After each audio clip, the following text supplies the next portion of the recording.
जय श्री कृष्ण। राधे राधे। नमस्कार दोस्तों, स्वागत है आपका हमारे YouTube चैनल ज्ञान टीवी में। वीडियो शुरू करने से पहले वीडियो को प्यारा सा लाइक और अपने दोस्तों के साथ शेयर ज़रूर करें। लेकिन दोस्तों, उससे पहले आपसे हाथ जोड़कर रिक्वेस्ट है कि हमें वीडियो बनाने में बहुत मेहनत और रिसर्च लगती है और आप लोग वीडियो को देख लेते हो लेकिन चैनल को लाइक और सब्सक्राइब नहीं करते। कर दो यार, केवल क्लिक ही तो करना है। इससे हमें मोटिवेशन मिलता है जिससे हम आप लोगों के लिए और अच्छे अच्छे वीडियो बना पाते हैं। तो मित्रों, आपका कीमती समय न बर्बाद करते हुए जान लेते हैं मित्रों, लंबे बाल सुंदरता और सौभाग्य के प्रतीक हैं।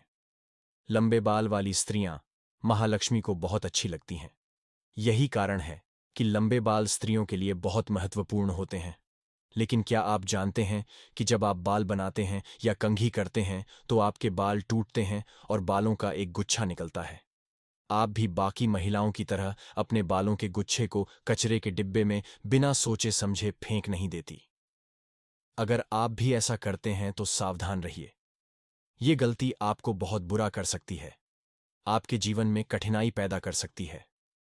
आप शारीरिक रूप से बीमार तो नहीं रहते, या आपको लगता है कि किसी ने आपके ऊपर कोई तंत्र मंत्र लगाया है। आप भी नकारात्मक शक्तियों के नियंत्रण में रहते हैं। दोस्तों, अगर आपको भी बार बार क्रोध आता है तो आप हमेशा गुस्से में रहते हैं, चिड़चिड़ापन से पीड़ित होते हैं, किसी पेट की बीमारी से पीड़ित होते हैं या मानसिक बीमारी से जूझते नहीं हैं। इसके पीछे आपके बालों का गुच्छा हो सकता है जिन्हें आप यूं ही फेंक देती हैं। ये आपके जीवन में आर्थिक परेशानियां भी पैदा कर सकते हैं। परम पूज्य पंडित ना है कि जो महिलाएं अपने टूटे हुए बालों को कहीं फेंक देती हैं, उनके जीवन में बहुत सारी परेशानियां आ जाती हैं और वे हमेशा नकारात्मक शक्तियों के प्रभाव में रहती हैं। दोस्तों, इन बालों को क्या करना चाहिए ये भी आपके मन में आता होगा। इसीलिए आज के वीडियो में हम आपको बताने वाले हैं, टूटे हुए बालों को क्या करना चाहिए, उन्हें कहाँ फेंकना चाहिए, क्या उनका दान करना सही होता है। इन सभी सवालों के जवाब जानने के लिए आप दोस्तों हिंदू धर्म के प्राचीन ग्रंथ सामुद्रिक शास्त्र में महिलाओं के बालों से संबंधित महत्वपूर्ण जानकारी दी गई है। महिलाओं के बालों से ही उनके स्वभाव और व्यवहार तथा भाग्य का भी पता चलता है।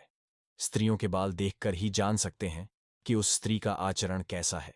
सामुद्रिक शास्त्र के अनुसार महिलाओं का माथा चौड़ा हो तो वह भाग्यशाली होती है। साथ ही अगर उनके बाल लंबे हों तो वह साक्षात मां लक्ष्मी का ही रूप होती है। महिलाओं के लंबे बाल उनकी सुंदरता में चार चांद लगा देते हैं। जिन महिलाओं के बाल लंबे, काले और घने होते हैं, उन पर माता लक्ष्मी की विशेष कृपा बनी रहती है।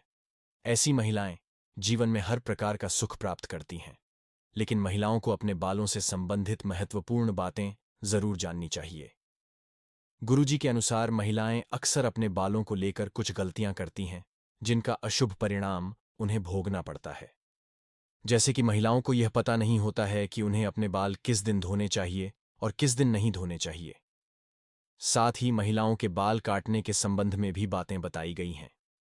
उन्हें अपने बाल कब कटवाने चाहिए और कब नहीं, इससे संबंधित नियमों का पालन भी महिलाओं को करना चाहिए, अन्यथा इसका अशुभ प्रभाव पड़ता है।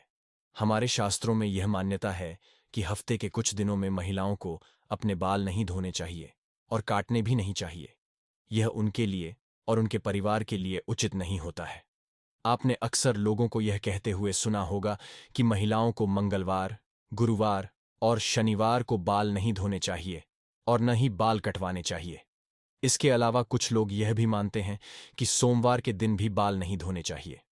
इसके अलावा महीने की कुछ खास तिथियों पर भी बाल धोने की मनाही की गई है, जैसे अमावस्या, पूर्णिमा, एकादशी आदि दिनों में भी महिलाओं का बाल धोना या कटवाना वर्जित होता है, क्योंकि इन दिनों में चंद्रमा उच्च या नीच स्थिति में होता है और इसका प्रभाव महिलाओं के मस्तक को प्रभावित कर सकता है।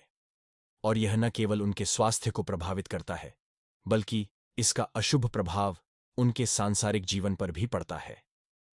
गुरुजी के अनुसार सोमवार के दिन सुहागिन महिलाओं को बाल धोने से अथवा कटवाने से बचना चाहिए, क्योंकि इससे उनके पति की उन्नति में बाधा निर्माण हो, उसकी तरक्की रुक जाती है। वहीं मंगलवार के दिन अगर सुहागिन महिलाएं बाल धोती हैं तो कुंडली में मंगल ग्रह कमजोर होता है। इससे उन्हें मंगल ग्रह से संबंधित परेशानियों का सामना करना पड़ता है, जैसे घर में क्लेश, लड़ाई झगड़े होना आदि। मंगलवार के दिन बाल कटवाने से और अपने टूटे हुए बालों को यहां वहां फेंकने से बचना चाहिए। इसी के साथ ही जिन महिलाओं के छोटे या बड़े भाई हैं, ऐसी महिलाओं को मंगलवार के दिन अपने बाल धोने से बचना चाहिए, क्योंकि मंगल ग्रह का संबंध भाई बहन के रिश्ते से भी होता है। जो महिलाएं मंगलवार और सोमवार के दिन अपने बाल धोती हैं, ऐसी महिलाओं के भाई के जीवन में परेशानियां आ सकती हैं। बुधवार को बाल धोना शुभ माना जाता है। इससे धन संपत्ति में वृद्धि होती है, घर में सुख समृद्धि और व्यापार में बढ़ोतरी होती है। वहीं गुरुवार के दिन स्त्रियों को ही नहीं बल्कि पुरुषों को भी बाल नहीं कटवाने चाहिए। कहा जाता है कि गुरुवार के दिन बाल धोने से घर में दरिद्रता पसार लेती है, आर्थिक धन की हानि का सामना करना पड़ता है, और गुरु कमजोर होने पर आपका ऐश्वर्य और धन वैभव भी नष्ट होने लगता है। गुरु जब कमजोर होता है तो राजा को भी रंग बना डालता है। इसी के साथ ही शुक्रवार का दिन बाल धोने के लिए और कटवाने के लिए अत्यंत शुभ माना जाता है। यह मां लक्ष्मी का दिन है। इस दिन बाल धोने से मां लक्ष्मी की कृपा प्राप्त होती है। अगर इस दिन महिलाएं अपने बाल कटवाती हैं तो उसे इधर उधर न फेंकें। ऐसा करने से धन की हानि होती है। शुक्रवार को बाल धोते हैं तो शुक्रदेव भी प्रसन्न होते हैं। इससे आपके घर में धन संपत्ति, वैभव, मान सम्मान की वृद्धि होती है। लेकिन शनिवार और रविवार के दिन महिलाओं को अपने बाल धोने से बचना चाहिए। कुछ महिलाएं छुट्टी होने के कारण रविवार को बाल धोती हैं, लेकिन ऐसा नहीं करना चाहिए, क्योंकि इससे कुंडली में शनि, राहु और केतु कमजोर बनते हैं, जिससे आपके जीवन में शारीरिक, मानसिक और आर्थिक तौर पर कई परेशानियां निर्माण होने लगती हैं। इसके साथ ही अमावस्या, पूर्णिमा, एकादशी के दिन भी बालों को धोने की मनाही की गई है, क्योंकि इस दिन बाल धोने से अशुभ परिणाम प्राप्त होते हैं। वैसे तो सामुद्रिक शास्त्र में कहा गया है कि महिलाओं को अपने बाल कभी कटवाने ही नहीं चाहिए, क्योंकि महिलाओं के बालों का संबंध मां लक्ष्मी से होता है, और आपके बाल जितने ज्यादा लंबे होते हैं उतनी ही सुख, समृद्धि और ऐश्वर्य आपके घर में आता है। लेकिन बाल इतने भी ज्यादा बड़े नहीं होने चाहिए कि वे चलते समय जमीन को स्पर्श करें। जमीन को बाल स्पर्श करते हैं तो जमीन की नकारात्मक ऊर्जा बालों के माध्यम से मस्तिष्क में प्रवेश करती है। इसीलिए बाल बहुत ज्यादा लंबे भी नहीं होने चाहिए। बाल कटवाते समय भी कुछ बातों का ध्यान रखना चाहिए। अगर आप रोजाना बालों में कंघी करते हैं तो बालों का गुच्छा निकलता है तो उसे यहां वहां न फेंकें। इसे किसी के पैरों में न आने दें और न ही अपने बालों को कहीं पर भी खुले में न छोड़ें। रोजाना कंघी करते समय बालों का गुच्छा तो निकलता ही है, और महिलाएं बिना सोचे ही उसे नाले में अथवा कचरे के डिब्बे में फेंक देती हैं, या कुछ महिलाएं इसे जमा करके रखती हैं और किसी दिन बेच देती हैं। लेकिन ऐसी गलती कभी नहीं करनी चाहिए। महिलाओं को यह जानना जरूरी है कि महिलाओं के बालों से तंत्र शास्त्र किया जाता है, और जो महिलाएं अपने बालों को यहां वहां फेंक देती हैं और उनके बाल किसी दुष्ट या पापी व्यक्ति को मिल जाए तो वह उन बालों का दुरुपयोग कर सकता है। इसके साथ ही ऐसे बालों की तरफ नकारात्मक शक्तियां भी आकर्षित होती हैं, जिसका नकारात्मक प्रभाव उस महिला के जीवन पर पड़ सकता है। ये नकारात्मक शक्तियां उन पर हावी हो सकती हैं और उन्हें मानसिक रूप से परेशान कर सकती है।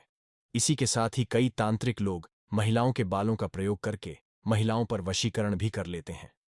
तांत्रिक भी अपने तंत्र शास्त्र में शक्ति सिद्ध करने के लिए महिलाओं के बालों का इस्तेमाल करते हैं। परम पूज्य अनिरुद्ध आचार्य जी का कहना है कि अगर आप अपने बाल बनाते हैं और आपके बाल झड़ते हैं, टूटते हैं या कट जाते हैं, तो महिलाओं को कोशिश करनी चाहिए कि आप अपने बालों को एकत्र करके कहीं पर भी मिट्टी में दबा दीजिए, या फिर अगर आप ऐसा करने से कोई भी तांत्रिक या फिर बुरी शक्ति आपके बालों का इस्तेमाल नहीं कर सकती। तो दोस्तों, इस प्रकार से गुरुजी ने महिलाओं को महत्वपूर्ण उपदेश दिया है। तो दोस्तों, आज की वीडियो में इतना ही। आशा करता हूं हमारे द्वारा बताई गई जानकारी आपको पसंद आई होगी। दोस्तों, पसंद आई हो तो वीडियो को प्यारा सा लाइक और साथ ही अपने YouTube चैनल ज्ञान टीवी को सब्सक्राइब करना ना भूले, ताकि हमारे आने वाली वीडियो आप तक जल्द ही पहुंच जाएं। साथ ही कमेंट बॉक्स में जय मान लक्ष्मी जरूर लिखें। मिलते हैं किसी एक नई वीडियो के साथ। तब तक अपना ख्याल रखना। धन्यवाद।